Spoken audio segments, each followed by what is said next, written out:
প্ৰিয় দৰ্শক পেডাগজিৰ লগত জড়িত কেইটামান প্ৰশ্ন এই ভিডিঅ'টিত ডিছকাছ কৰিম। প্ৰথম প্ৰশ্নটি হ'ল a teacher uses project based learning PBL to teach a science unit. What is the key characteristic of this approach? এজন শিক্ষকে project based learning PBL method use কৰিছে যাতে তেওঁ বিজ্ঞানৰ যিমানবোৰ কথা আছে সিলেবাছৰ মতে সেইবোৰ তেওঁ পঢ়াব পাৰে। তেনে ক্ষেত্ৰত হোৱাট ইজ এ কি কেৰেক্টাৰিষ্টিক অফ দিছ এপ্ৰ'চ, আপুনি এই যিটো এপ্ৰ'চ এই ৰাস্তাক আপুনি কি বুলি ক'ব?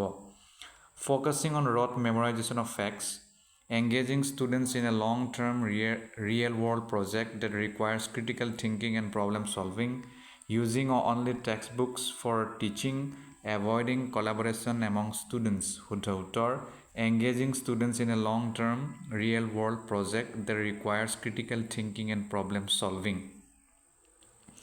Next, in a multicultural classroom, applying culturally responsive teaching involves what? Multicultural classroomত কালচাৰেলি ৰেছপন্সিভ টিচিং যদি আপুনি অন্তৰ্ভুক্ত কৰিব বিচাৰিছে তেতিয়াহ'লে কি কথা মনত ৰাখিব লাগিব? Ignoring students cultural backgrounds to maintain uniformity, adapting teaching methods to acknowledge and incorporate diverse cultural perspectives, teaching only from a Eurocentric curriculum, discouraging discussions about cultural differences, শুদ্ধ উত্তৰ, adapting teaching methods to acknowledge and incorporate diverse cultural perspectives. Next question. According to constructivist learning theory, what is the role of the teacher? Constructivist learning theory মতে শিক্ষকৰ ভূমিকা কি? To be the sole source of knowledge, to facilitate learning by providing experiences that help students construct their own understanding, to strictly enforce memorization of facts, to use a rigid, unchanging curriculum. শুদ্ধ উত্তৰ, to facilitate learning by providing experiences that help students construct their own understanding. Next, in a classroom applying metacognitive strategies, a teacher encourages students to what? যদি এটা ক্লাছৰুমত মেটাকগনিটিভ strategy ভৰোৱা হৈছে তেতিয়াহ'লে টিচাৰজনে কি encourage কৰিব বিচাৰিছে? Memorize content without understanding, reflect on their own thinking processes and plan their learning activities, depend solely on the teacher's instructions, skip planning and jump directly into solving problems. শুদ্ধ উত্তৰ, reflect on their own thinking processes and plan their learning activities. Next question. Using gamification in the classroom aims to what? শুদ্ধ উত্তৰ হ'ব, apply game design elements like point scoring and competition to increase student engagement and motivation. গেমিফিকেশ্যন ব্যৱহাৰ কৰাৰ মূল কাৰণটো হৈছে যাতে গেমত যেনেকৈ পইণ্ট পায় আৰু কম্পিটিশ্যন থাকে সেইটো ষ্টুডেণ্টৰ মাজত যাতে আনিব পৰা যায়। Next, the inquiry based learning approach encourages student to do what? Inquiry based learning এপ্ৰ'চে ষ্টুডেণ্টক কি কৰিবলৈ এনকাৰেজ কৰে? শুদ্ধ উত্তৰ, formulate their own questions, investigate to find answers, and build new understanding based on their discoveries. Next প্ৰশ্ন. The Socratic method of teaching is primarily based on what? Socratic method of teaching to কিহৰ ওপৰত ভিত্তি কৰি বনোৱা হৈছে? Direct উত্তৰলৈ যাওঁ, asking guided questions to stimulate critical thinking and self-reflection. Which of the following is a core principle of Rousseau's educational philosophy as described in Emily or on Education? তলৰ কোনটো principal হয় ৰুছুৰ এডুকেশ্যন ফিলচফিৰ য'ত এমিলিত তেওঁ এই কথাটো বা on education ব্যাখ্যা কৰিছে? শুদ্ধ উত্তৰ হ'ব, education should be child centred, শিক্ষা শিশুকেন্দ্ৰিক হ'ব লাগে, focusing on the natural development of the individual, যাতে প্ৰাকৃতিকভাৱে যিটো ডেভেলপ হয় ইণ্ডিভিজুৱেল তেনেকুৱা হয়। According to Maria Montessori, the role of the teacher is best described as what?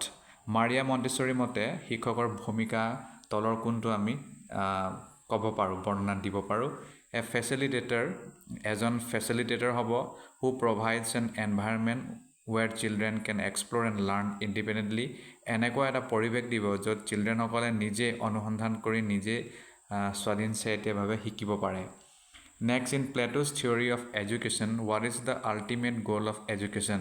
Plato's theory of education মতে ultimate goal of education to কি হয়?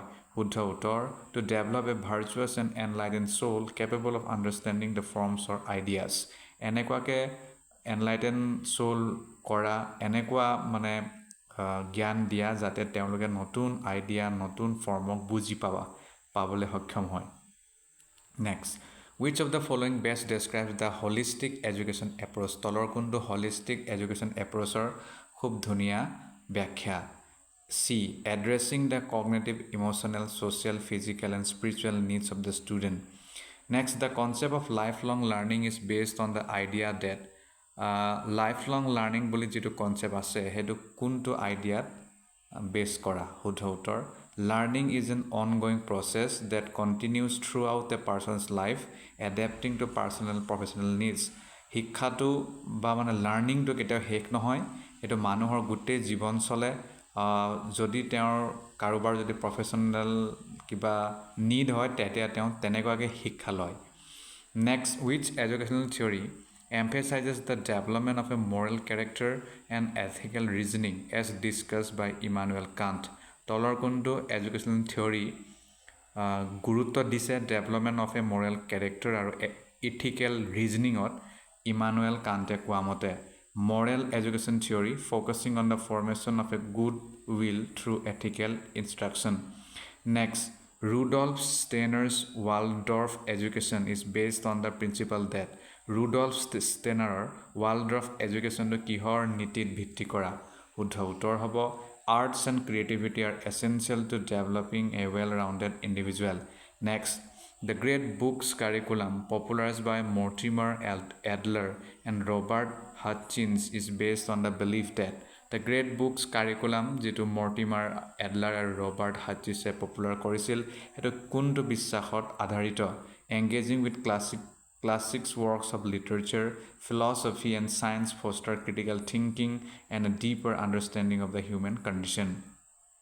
Next, John Dewey's vision of democratic education emphasized that John Dewey's যিটো vision of democratic education আছে সেইটো কিহত গুৰুত্ব দিয়ে শুদ্ধ উত্তৰ schools should operate as miniature democratic societies promoting active participation and collaborative learning তো তেওঁৰ মতে স্কুল বিদ্যালয় আমাৰ বাবে বা শিশুৰ বাবে ডেম'ক্ৰেটিক ছ'চাইটি হ'ব লাগে মানে গণতান্ত্ৰিক এটা পৰিৱেশ সমাজ থাকিব লাগে য'ত ষ্টুডেণ্টে এক্টিভলি পাৰ্টিচিপেট কৰিব আৰু কলাবৰেটিভ লাৰ্ণিং কৰিব নেক্সট প্ৰশ্নলৈ যাওঁ According to Jean Piaget's theory of cognitive development, at what stage do children begin to think abstractly and develop logical thinking about hypothetical situation?